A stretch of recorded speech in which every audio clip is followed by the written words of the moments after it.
This tablet has a 10-inch display, runs on Android 11, it supports 5G connectivity, it has an octa-core processor up to 2 GHz, 4 GB of RAM, 64 GB of storage which can be expanded using a TF card, it has a 5 megapixel selfie camera and 8 megapixel main camera, and has a very large battery capacity of 8000 mAh.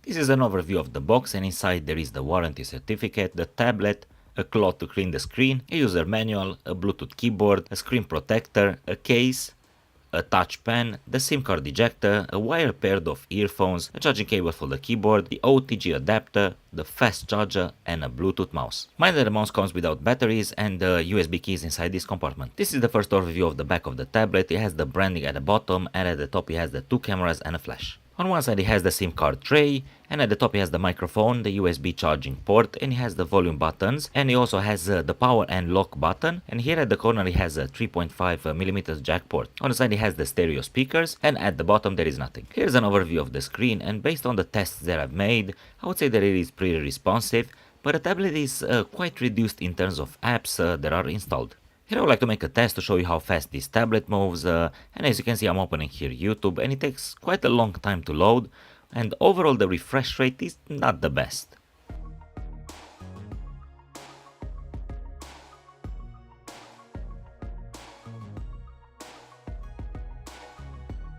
Another demonstration is Google Maps, which requires quite a lot of memory usage, but I can say it didn't load fast enough. But overall the response rate is not bad, and from what you can see, I zoom in and zoom out quite fast, and I would say it moves pretty quick. Unfortunately, just the loading time is quite long.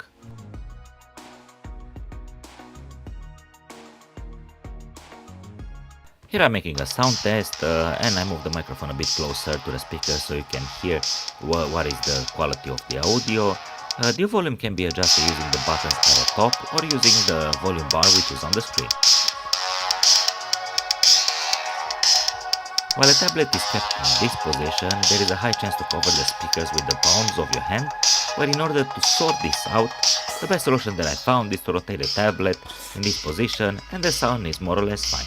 Here's an overview of the case mounted on the tablet, but there is something that I would like to mention which is quite important. As you can see here at the top, the ports are covered besides the microphone, the jack port and the charging port. On the side it has a clean design, it is well protected at all 4 corners. Here also the SIM card tray is covered, and overall I would say that the case fits properly on this tablet. Once the cover is open, you'll see that the speakers are not covered, and if you fold the top, you can position the tablet at an angle of around 45 degrees. In order to make the mouse work, just open the compartment and insert the batteries, and also you have to switch it on using the button at the back. Using the OTG adapter, just connect the key of the mouse and then insert it into the adapter, and then just insert the adapter into the USB-C port of the tablet. Just in case the mouse doesn't connect from the beginning, I have noticed that by pressing the button in the middle, everything was fine. It is extremely convenient to be able to use the mouse because basically this tablet turns into a laptop. To connect the keyboard, just switch it on and then just go in the settings where you'll find the option of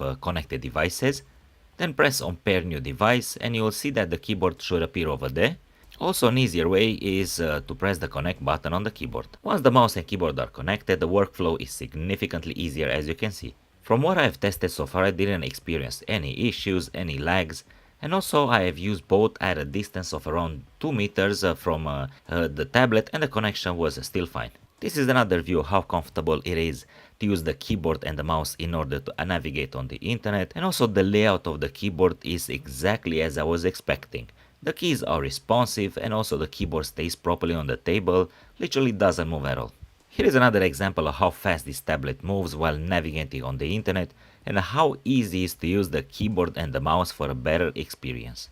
When you go in the About Tablet section, you can see the specifications, the Android version, the RAM memory, and also the storage, which is a 64GB standard, but it can be expanded up to 512GB using a TF card. The case is very handy, especially when you plan to take the tablet outside. This is an overview of how the case looks like from the front, which has an interesting design and also doesn't hold fingerprints. Along with the other accessories, there is a touch pen which can be used also as a normal pen, and on one side it has the rubber, which can help you to easily navigate on the screen without having to touch it with your finger. Using the touch pen is very practical and it leaves the screen clean, and here I mean there will be no fingerprints. The 10-inch screen is bright enough, it has anti-blue light which protects your eyes, it offers a good experience during daytime and also nighttime, with bright colors and a good contrast between highlights and darks. The viewing angle is also good, so you can share what is displayed on the screen with other people without having to worry about the quality of the image.